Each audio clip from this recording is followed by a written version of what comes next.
Akkam ooltan lubi gaddatu sinirraa mul'ata jettanii gaddaaf dadhabbii nurraa mul'ata. Ka dadhabbii alarjii natti ka'e kalee dhumnaan ganama subii ispoortii hojjedhu kalaratinii tokko fudhadhee dagadhee immoo reefullee fudhadhe laaqana irratti amma buna saglaffaan inni lubbuun na jirti. Kanaaf hedduu na dhabsiise. I'm so drowsy saniif inni gadi laaffadhe waan biraatiif miti. Tagaddaa isin hunduu beeytan. Tagaddaa haalli biyya keenya keessa jiru goota lamaan dabre kana waan keessa dabarre beeytan. It was very traumatizing. Du'aaf ajjechaa miti an akkanatti ilaalutti. If you remember, dur tokko why I used to speak about collective self-esteem. Individual self-esteem jira, collective self-esteem jira. Hawaasni keenya 92 irraa kaasee caba ofitti amanamummaa yookiin immoo collective self-esteem qabaachaa ture. Qabsoo qeerrootiin deebi'ee ture. Waggaa lamaan dabre kanatti immoo wanti ta'e hedduu uummata keenyaa malee cabsee jira. Kun nus affeektu nu godha. San caalaa garuu kan nu gaddisiisu waan nu sodaachisu waan nu shakkisiisudha. Fuuldura nu sodaachisa. Akka duratti bokkisuu kan inni dhiiseef illee because I am terrified of the future. Kanaaf lubi wanni jee wanni inni ilaalee waan dhugaati garuu we shall overcome. Ka waggaa meeqa dura 2013 naaf fakkaata biyya dhufne isin bira gaafa Oromoo Fars jennee dhaabne ummaan tiyya dhuftee turte as. Gaafsan isiniif dooneet na goote hangammaa nan fudhanne. It's I have a lot of memories. Oromoo centered bakka adda addaatti waa baay'ee yaalaa turre. Waggaa lamaan irraa immoo waggaan dhufe yaala ture hin beeytanii. Yeroo san Pastor faa mana nuu bananii. I know still there. I hope situation ni jiru garasitti nun geessu. Mana nuu kennu qofa osoo hin ta'in solidaaritiin isin gaafsan akka Oromootti waliin agarsiiftan meesejii cimaa dabarse.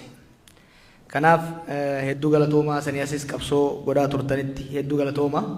Akkuma isin jee saanis deemaa waan jiruuf haasaan godhu obbo Bakkalaan ibsa kennan booda marii irratti yeroo fudhannee deemuu wayyaa. Afgaan hawaasa irra deemu kana I grew up here isin jalatti guddadhe manguddoota qabsoo keessa turan kan hoggaan argu yeroon dadhabeellee akka irraa kanatti yeroon baay'ee dadhabee jeellee hamila kiyya ol deebi'a. Obbo Ibsaa, Obbo Jailuu, Abbaa Kallachaa, so many of you. Two things keep me going, you know. The elders, the veterans, and the children. Manguddoota yoon argu bakka irraa dhufne yaadadha. Bakka irraa kaane. You know, generation keenya we take a lot of stuff for granted. Zamana Obbo Ibsaa faasan, zamana Obbo Jailuu faasanii waan turerraa kaanee waggaa laallu baay'ee deemne. Kanaaf waaqas qabsaa'ota keenyas manguddoota keenyas galateeffachuun barbaachisaadha. Bakka hin jirre irraa kaaneet bakka wanni Oromoo jedhamu hin jiru jedhame irraa kaaneet jirra bakka jennu irra geenye jechuudha. Through sacrifice. Tokko sana lammaffaa ijoollee waccuutan ammoo nan jaaladha. Ka qabsoofnu waadaa abboota keenyaa gumaata abbaata keenya bakka hanga'uu qofa osoo hin ta'in ijoollee tanaafi ani taa'ee bilisummaa guutuu uummata Oromoo nan arga jedhee nawwu saniifis hin qabsaa'u. I am not fighting to enjoy the fruit of my struggle. I do it for my son, for Oromo. Society mataa isa gadi hin qabachiifne. Society isa nadamsine. Society fi sirna Oromoo fi jaallansaa hiriyoota isaa tiif taatu tanaa taatu miti kana nuumuu qabsaa'u. Ibsaan faanis Jailuun faanis yeroo qabsaa'an rabbitu asiisin isaan ga'e malee jaallan isaanii hedduun kan biraa wareegamanii Oromiyaa isaanii taatu fi miti Oromiyaa nuuf taatu fi Oromiyaa nuuf taatullee ta'uu baattu Oromiyaa isaan dhaalan irratti irra wayyaa nu dhaalchisanii jiran. Nummoo Oromiyaa nurra wayyaa biyya nurra wayyaa hawaasa nurra wayyaa jaaruudhaaf carraa'ina. Qabxiin dhumaa waan manguddoonni lamaan jaan sirri dhaggeeffadha. Dubbii keessoo sirriitti dhaggeeffadha. incidentally yeroon biyya kana dhufe 2015 2005 haa ta'u 2006 oosaa irratti peepariin dhiyeesse tokko ture waa'ee gandummaa ture. Wanni gaafsan na sodaachisu har'as na sodaachisa.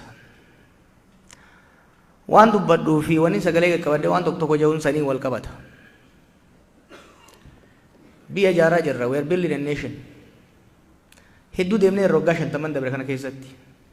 But it's still fragile. It is still fragile. Ittiin taphachuun ta'u. Oromummaaf Oromiyaa jaarree jirra. Ammallee hin dhimmisa. Ammallee qilleensi hin seena. Sirriitti waan tiiksin hin diigama. Jaaruudhaaf waggaa 50 nutti fixe. Diiguudhaaf ji'a 5 nutti hin fixu. Keessattuu jaaruu wanni nu gargaare alagaadhaan gabroomaa waan turreef. Har'a sun jijjiirame jallaa keenyaan waan miidhamnuuf wal diiguudhaaf baay'ee laaffata. Baay'ee laaffata.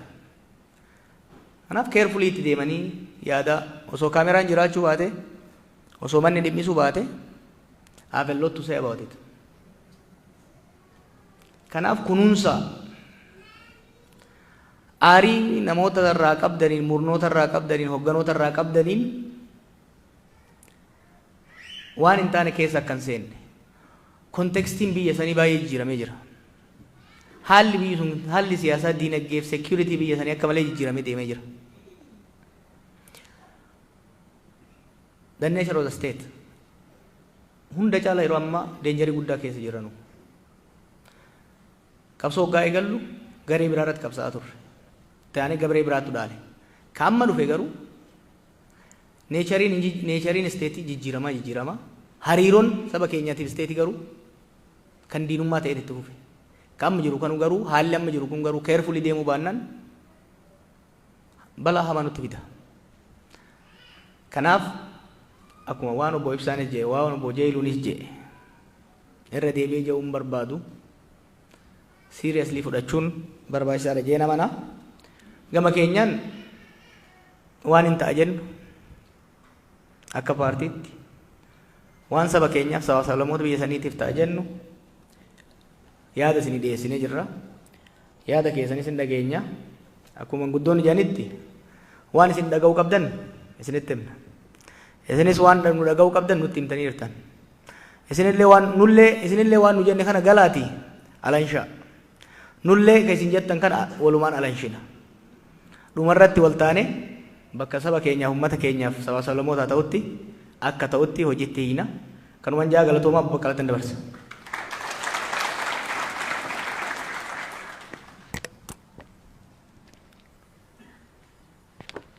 Akkam jirtu?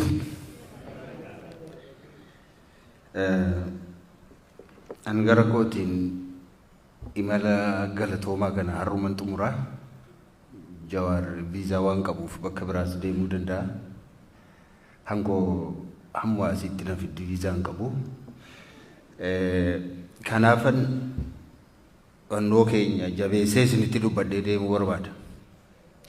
Akkoo obbo Jeeluun sila kaasan waa sadiif deemna inneerra nuti tokkoffaa galatoomaa isiniin jechuudhaaf lammaffaa immoo maal keessa jirraa jennee dhugaa walitti himnee deemuudhaaf sadaffaa immoo waan isin jettan dhaga'uu barbaanna.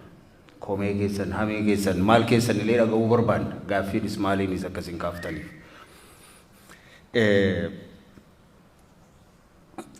Galatoomaa yeroo jennu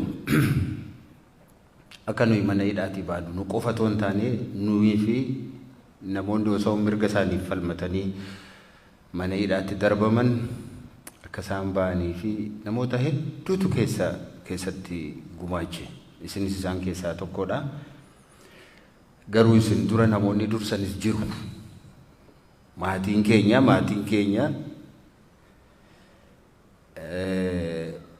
nuyi akka namoota baay'ee keessanii ijoollee keenya yeroo isaan mana barumsaa dhaqan dhungannee dabtarii itti kenninee ciree nyaachifnee mana barumsaatti hin argine.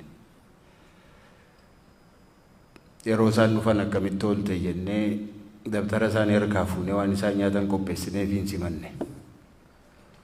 Ijoolleen keenya akkasitti guddatan. dubartoonni ijoollee keenya guddisanii rakkoo kana keessa taa'anii guddisanii. Kanaatiif galanni guddaan isaaniif ta'a. Dubartiin nama booddee hin jirtu taanaan situ kana rakkoo kana natti fide, situ nu beelesse, situ ijoollee beelesse, situ akkana rakkoo nutti fide jetti taanaan qabsoon achumaan dhaabbata, abbaan manaa achumaan dadhaba, achumaan harka kennata. Kanaaf qabsoo dhiirri geggeessu keessatti hundumaa dubartoota kan booddee jiran kun beekamaadha.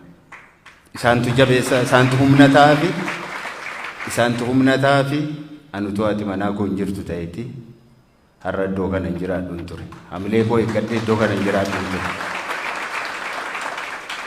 Utuu ijoolleen koo yeroo hin galu ati maal ta'a waliifte waan kana nu rakkannee akka ijoollee biraa uffata hin qabnu akkas hin taanu utuu isaan naan jedhan ta'e akkas utuu naan jedhani ani ijoollee koof jedhee qabsoodhaan an deebi'an ture. Ijoolleen koos akkas naan hin jenne galanni isaanii ta'a dhugaa isaa dubbachuudha. Maatii qabsaa'onni keessaa ba'anii maatii galateeffamuu qabudha. Kanaatiif asirratti galata duraa isaanii kennuu barbaada. Isaaniin dursa garuu baay'een nu wajjiniinis nu duras mana hidhaa dhaqanii achitti safaniiru. Waaqayyoon galateeffachuun barbaachisaadha. Waaqayyootu nu gargaare, Waaqayyootu nu baase. Kanaatiif Waaqayyoof galanni haa ga'u jechuun barbaada.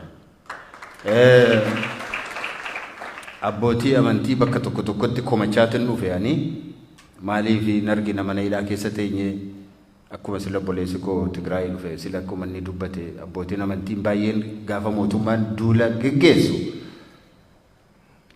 dura dhaabbatanii eebbisanii dhaqee rukutii dhaqee ajjeesii dhaqee akkana godhi jedhaniitu gallakkisan. Abbootiin amantii baay'een waa'ee nagaa yeroo dubbatan iyyuu maaliif waa'ee nagaa dubbattu jedhanii waldaa isaanii keessattis waan biraa labsaa turan. Garuu kan jilbeenfatanii nu kadhachaa turan waldaa isaanii keessatti sababii keenyaaf Waaqayyo duratti kan imimmaan isaanii buusaa turan gareedhaan mana isaanii keessatti kan nu kadhataa turan abbootiin amantii baay'een guguddoon jiru. Waaqayyo isaan haa eebbisu. Du'aadhaan amantii biraadhaan musliimota keessaa yeroo hundaa du'aa'iidhaan nu bira dhaabbachaa kan turan yeroo sagadan hundumaa akka ajandaatti fudhatanii Waaqa biratti Rabbi biratti kan nu dhiyeessaa turan jiru. Kanaaf isaan galata guddaa qabu. Gar tokkoon innaa laalle Finfinneedhaatti immoo yoo fudhatanii የጀዋር መንፈስ jedhanii kan abaaran illee jiru, waldaan itti abaaran illee jiru. የኦፊሳኒቲ ዘረኛ ከሚታኒ የዘረኝነት መንፈስ በኢየሱስም kan jedhan illee hedduutu ture. Isaaniin alammoo nami Waaqayyoon qabatanii immoo yaa Waaqayyo ati dhugaa baasi kan jedhan immoo jiru. Waaqayyo dhugaa sana argee nu baaseera. Waaqayyoof galanna ta'u. Dhugaa abbootii amantii akkasiis qabna. Kijibdoota sobdoota akkuma qabnu abbootii amantii dhugaa dubbatan dhugaa isaaniif saba isaaniif sabaaf Waaqa gidduu goranii kan walitti araarsan kan walitti fidan waa'ee saba isaanii kan boo'an jiru har'allee. Isaaniifis galanni hin ta'a. Itti aansee abokaatota keenyan galateeffachuu barbaada. Sababii guyyaa har'aa sadhumaati waan ta'eefan hunduma isaanii galateeffachuu barbaade yeroo isinitti fudhachuudhaaf abokaatowwan keenya biyya sana keessatti abokaatoo ta'uun baay'ee namatti ulfaata. Baay'ee ulfaata. Konkolaataan isaanii baay'een cabeera. Reebamaniiru, maal ta'aniiru, ayyama isaanii hirkaa fudhataniiru, baay'een isaanii gidira keessa seenaniiru. Nami akka Abdul Jabbaar Hussein fa'aa lubbuu isaanii iyyuu dhabaniiru. Kanaaf abokaatowwan keenya nu bira dhaabbatanii hojii salphaa miti hojii isaan hojjetan.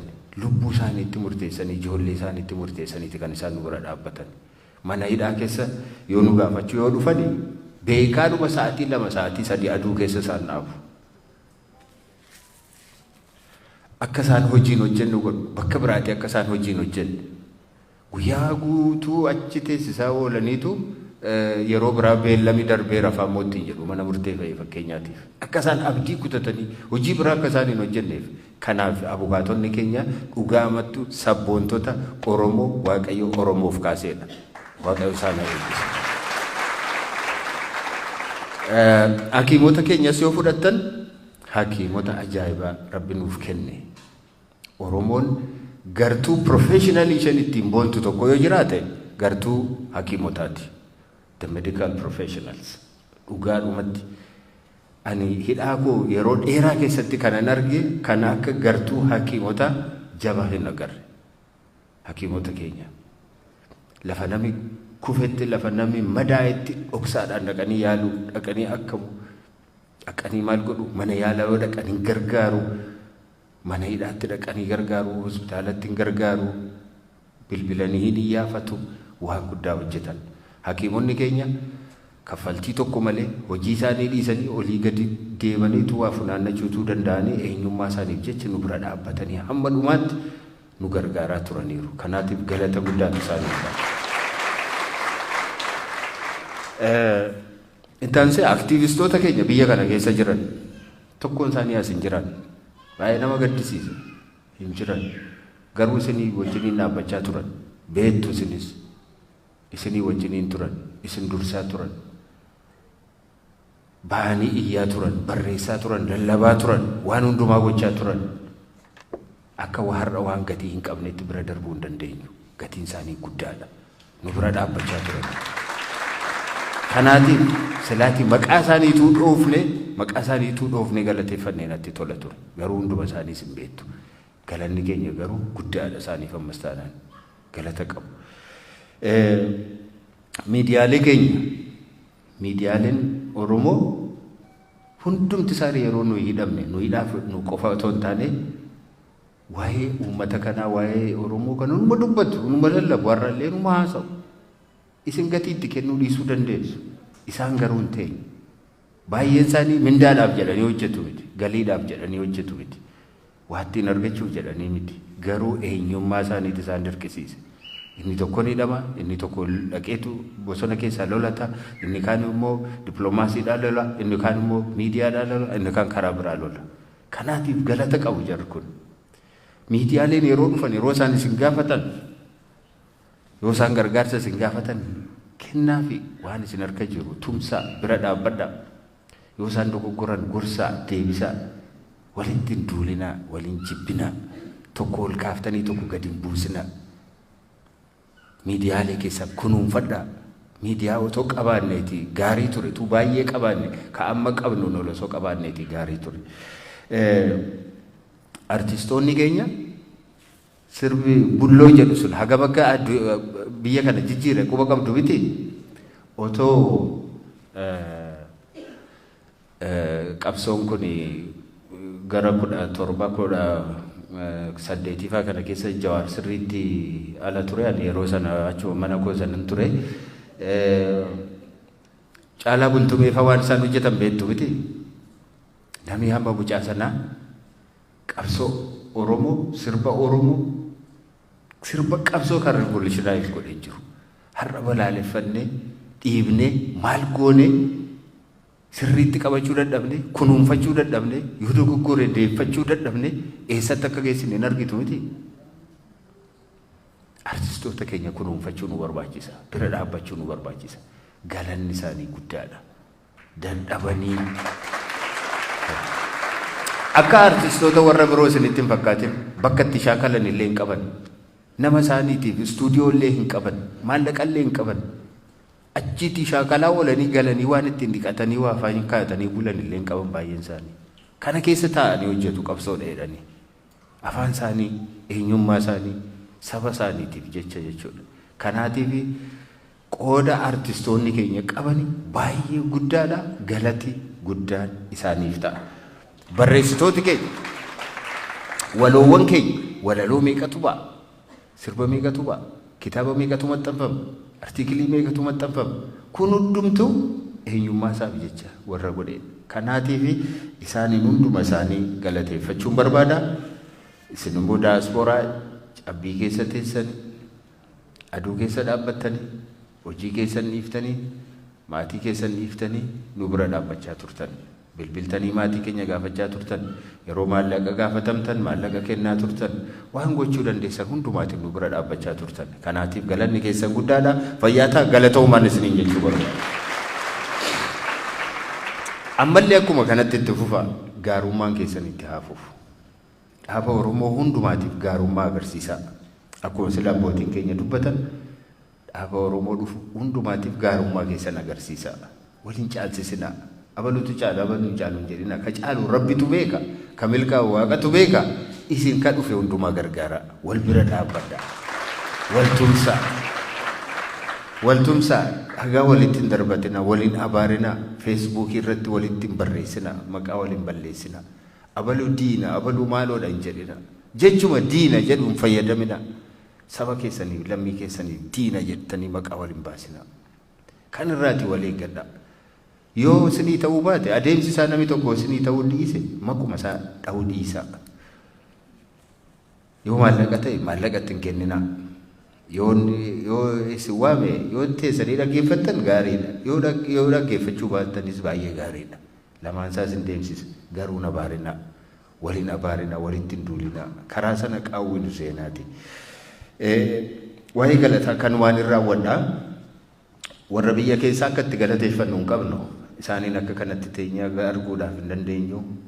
Yoo walitti biyyatti dhalanne keessatti akka kanatti wal ga'uu hin dandeenyu. Biyya kan keenya jennu keessatti akka kanatti nagaadhaan tasgabbiidhaan taa'uu hin dandeenyu. Biyya ormaa keessatti garuu bilisummaadhaan teenya kunoo akka kana. Biyya akkasii akka dhufuuf, sirna akkasii akka ijaaramuufidha kan nuti hawwinu, kan nuti qabsoonuuf kan ijaaruudhaaf. Garuu yeroo nutti fudhata numa dhuun bilkoofna kan jedhu garuu abdiinan qaba. Inni lammataa akkuma dubbanne haala yeroo irratti wanta tokko wal quba qabaachisuudha. Haalli yeroo maal fakkaataa, maalirraa kaanee maalirra geenyee, maal argannee maal dhabnee isa jennu yoo gabaabsine ilaalleef yeroo dargii waa arganneerra fakkeenyaatiif lafa dhabne arganneerra. Qotee bulaan lafa argateera. Abbaa lafa isaa ta'eera gaafa sana. Yeroo dargii namaadha inni miti. Dargii namaadha inni miti. Warra fiiwudaalii hirkaa fuudhee warra lafa humnaan weeraree qabatee qawweedhaan weeraree hirkaa fuudhee qotee bulaaf kenneera dargiin. Achievmentii guddaadha kun waan salphaa miti. Ittaanii adda waa'ee mun gaafa dhufe immoo maal arganne? Yoo xiqqaate naannoon Oromiyaadha jedhamu uumamteetti. Oromiyaan uumameera. Oromiyaan daangaan ishee asii ka'ee as ga'a. Afaan keessaniin hojjedha. Afaan keessaniin baradhaa jedhameera. Kun salphaa miti. Salphaa miti. Akkabittiin afaan kun afaan ittiin har'a haasofnu kun ittiin fayyadamnu kun hojiirra akka oolee kunoo warri waan sana keessatti qooda guddaa taphatan har'a nu gidduu jiru. Akkamiin halkaniif guyyaa akka hojjechiisan otoo seenaa isaa ta'uu beektaniitii gaarii ture. Tariitii namoonni itti dhiyaatan tokko gaaf tokko hin bartu ta'a. Waan salphaatti dhufe miti kun. Qabsoo guddaatu irratti geggeeffame, bu'aa guddaattis immoo irraa argame. Kanaaf sana arganneerra. Waggaa 4 kanatti immoo maal arganne? Waan arganne gaafa yaadu waan tokko hin arganne. Waa tokko arguun dhabeeyyan maal arganne waggaa 4 kana keessatti? Du'a ka waan nuyi arganne. Ajjeefamuudha ka maal arganne meenatti maa? Waggaa 4 kana keessatti nama afaan keenya dubbatu aangoo qabate eega jenneen booda maal arganne? Namni nutti himuu danda'u kan. Du'atu mana keenya deeme. Haati Oromoo boo'icha dhaabde. Dinagdee keenya guddate. Biyya keenya keessa nagaan jiraanne. Daangaa keenyatu weeraramuu hafee. Eenyummaa keenyaan arrabsamuu keenyatu oolee. Maal arganne meenatti maa? Wanti arganne wanti tokko hin jiru. Kanaaf waggaa arfanarraa gaafa dhufne deeggaraa maalu jara kana bira dhaabbadhaa ittiin jechaa turre.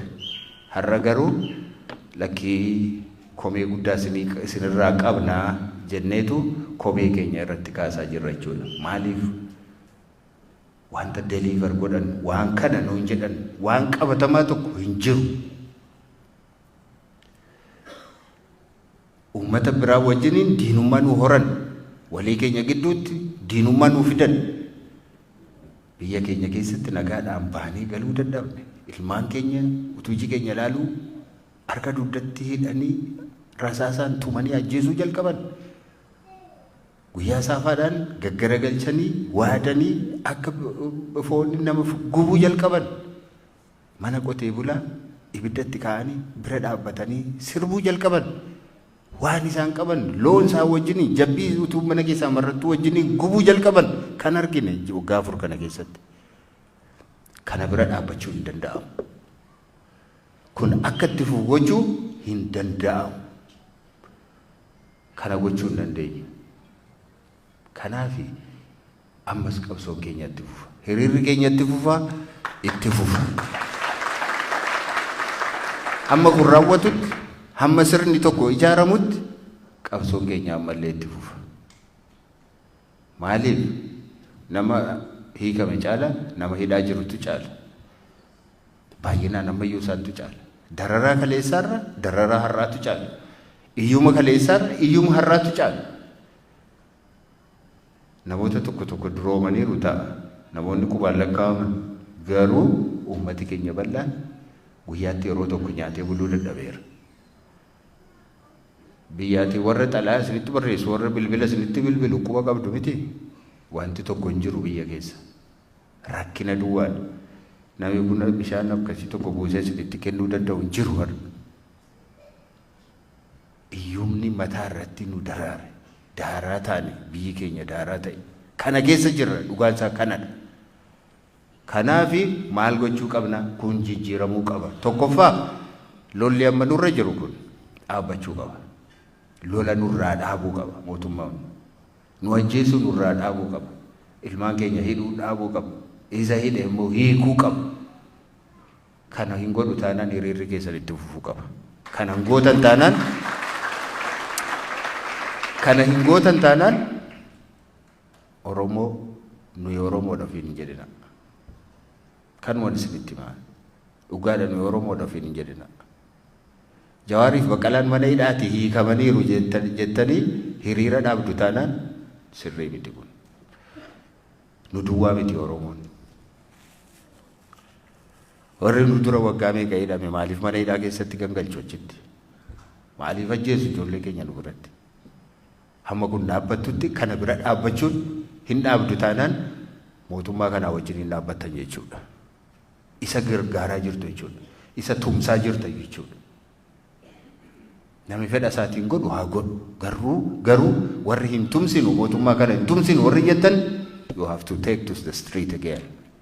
Bahuu qabdu ammallee. Hiriira bahuu qabdu ammallee saba keessaniif.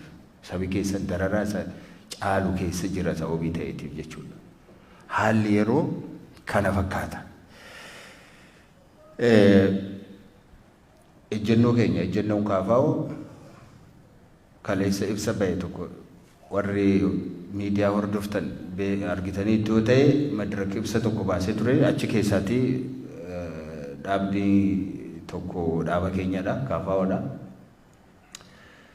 Ammallee kan nuti amanu nagaatti amanna nagaan bu'uu qaba kan nagaa dhume mootummaadha mootummaan lola dhaabuu qaba.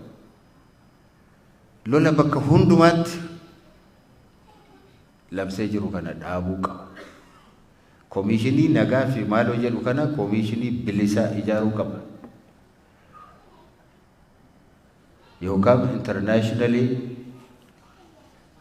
lola kana dhaabuu duwwaatu hin taane akkuma sila dubbatame ibsa kana keessattis ibsa kaleessa dhaabni keenya dhaaboota biroo wajjiniin walitti dabalee baasee wajjiniinis akkuma keessatti akkuma mul'atu yakka hamba ammaatti hojjetamanii fi international investigation must be conducted. Ta'uu qaba kun. Namni yakke asiiti Amaaraa ajjeesu, asiiti Oromoo ajjeesu, asiiti Tigree fixu.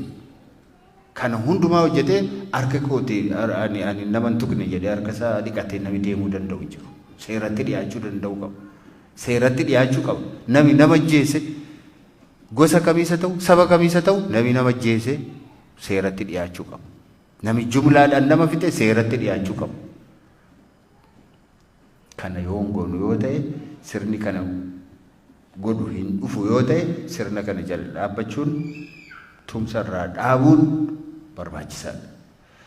Kanaaf kana caalaa waan baay'ee hin jennu gaaffilee hedduu akkasiin qabdan hin amanna amma yerootti yaada keessan dhaggeeffannuudha yaadi keessan daayivarsii akka ta'uun amana dura nama kaa'anii abaluu fa'aa akka isaanii jenne abdiin qaba akkasumatti miti abbuma argitan irraa fuutu dura waa qopheessitanii akkam fuune jechuu kooti yoo kana ta'e nutu fuudha asiiti yoonno. Maaliif iddoo tokko tokkotti wanta akkasiisu waan jiruuf jechuudha. Kanaaf daayivarsiitii yaada barbaanna nuti. Nama nu deggeru, nama nu sossobu duwwarraa waa dhageenye abaluu koo nuun jedhanii akka deeman hin barbaannu. Say what you have to say. Waan jechuu dandeessa jedha.